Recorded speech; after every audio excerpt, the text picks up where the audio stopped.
the long-awaited Deadpool and Wolverine come crashing into the scene, with the Sword Wolf duo causing chaos in the multiverse. In a tough time, they find themselves in a battle in northern Deadpool, fighting for 300 rounds. Little Sword gradually becomes the Marvel savior. The film begins. Little Sword begins acting as the magical lieutenant, and what he's digging up is Wolverine's powder. He believes that Wolverine, with his regenerative abilities, is immortal, an existence that cannot easily die. But the results of his digging deeply disappoint him. His emotions spiral out of control, and he begins to vent his frustration. He then complains to Old Wolf about how tough these years have been, but just then, a group of embassy guards suddenly appears, acting out of the ordinary. Little Sword, who doesn't follow the rules of course, will not be caught without a fight.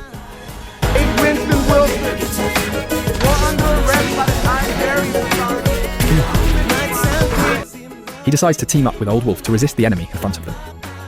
He casually rips off one of the guards' ribs, and with the added power of adamantium, the guards are no match. The whole process has Old Wolf torn apart by Little Sword. However, Little Sword seems to get more excited as the battle intensifies, even starting to use his grave stick attack. He pushes his swordsmanship to the extreme. Old Wolf's fingers become precision-throwing darts, and his thigh bones are used as perfectly balanced nunchucks. Finally, he even attaches Wolverine's claws to his own hands, making the enemy feel what it's like to be hit by chicken eggs flying at them. After 2.5 minutes, only Little Sword remained standing. The embassy guards came to capture him because he possesses Thanos' time device, which he uses to recklessly alter the timeline. He not only saves his beloved girlfriend, but also escapes to the Avengers base in 2018, where he applies to join the Avengers. Despite his outstanding abilities, even Tony Stark himself doesn't show up, and he's rejected by the manager, Happy. As a result, Little Sword, left with no choice, becomes a second-hand car salesman. However, despite his usual playful chatter, his sales are a total flop. Fortunately, his friend Peter constantly encourages him. They thought he would continue to lead a mundane, unremarkable life. But on his birthday, an unexpected event occurs. The embassy guards suddenly appear, and without saying a word, push him into a teleportation portal. When he wakes up again, he finds himself inside the embassy's headquarters. The man in front of him is Mr. Bellin. He doesn't hold him accountable for disrupting the timeline, but instead assigns him a greater mission, to save the entire sacred timeline, and prevent it from completely collapsing in the future. Mr. Bellin then shows Little Sword the movies of the Marvel Universe, and tells him that this will lead him onto the true path of a hero. As Little Sword watches a scene in the screen, where Little Mouth, possibly referring to someone in the Avengers, is talking to the team leader, he solemnly returns a salute. At this moment, a scene appears, where Thor is crying while holding himself. Mr. Bellin quickly signals for the staff to cut the footage, and explains that it's a future event. Little Sword then realizes that he is the key to saving the Marvel Universe. I am Marvel Jesus. The embassy has prepared a brand new suit for him.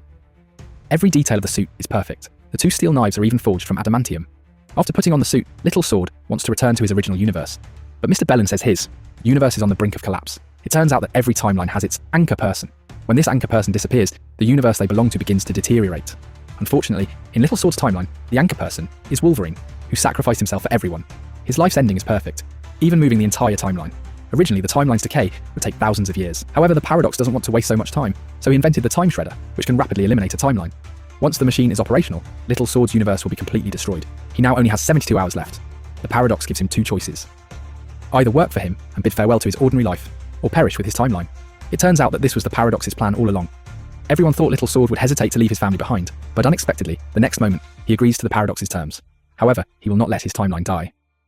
What he intends to do is find a new Wolverine to continue his universe. He then punches the Paradox in the nose, grabs the time tablet, and escapes through the teleportation portal. This leads to the earlier scene, where he clashes with the embassy guards, resulting in one of his hands being severed. But his combat power didn't make much of a difference. He immediately started to pour his heart out to Little Sword.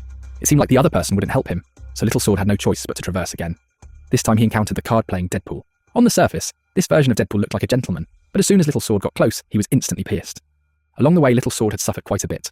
Although he encountered many wolves, none of them were able to help him. Finally, he met a brother, who seemed somewhat normal, and was about to communicate with him properly. But just then, the Hulk appeared behind him. Then, he saw Superman Wolverine, played by Henry Cavill. Little Sword was stunned when he saw him, and even joked about the neighbouring Warner Brothers.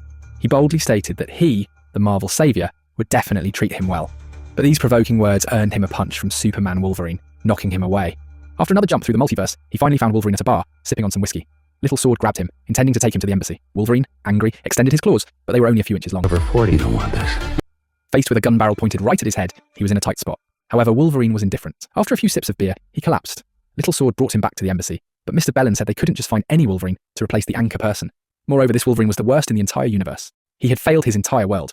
Mr. Bellin confessed that Little Sword's universe was beyond saving, and doing anything extra would be futile. Little Sword, enraged by this, said he would report it to Bellin's superior, but everyone, including Joe Wyron, had a tense expression. Little Sword then realised that all of this was actually Paradox's plan. Just as he was about to go upstairs to speak to the higher-ups, he was knocked out with a blow from Paradox. Seeing the situation going bad, Wolverine tried to counterattack, but met the same fate. Afterward, Little Sword woke up from nothingness, and Wolverine was standing in front of him. Without saying a word, he attacked his kidneys. Wolverine landed 2 powerful strikes to Little Sword's kidneys. Then he executed an eagle strike move. Although Wolverine understood that Little Sword was trying to save his universe, he was furious and didn't have anywhere to vent his anger, so a full-on battle began. Both of them seemed oddly obsessed with attacking each other's kidneys. Seeing that Wolverine was about to gain the upper hand, Little Sword had no choice but to engage in the fight, hoping to test whose regenerative ability was stronger. Wolverine charged forward, knocking Little Sword's guns aside, and immediately entering close quarters combat.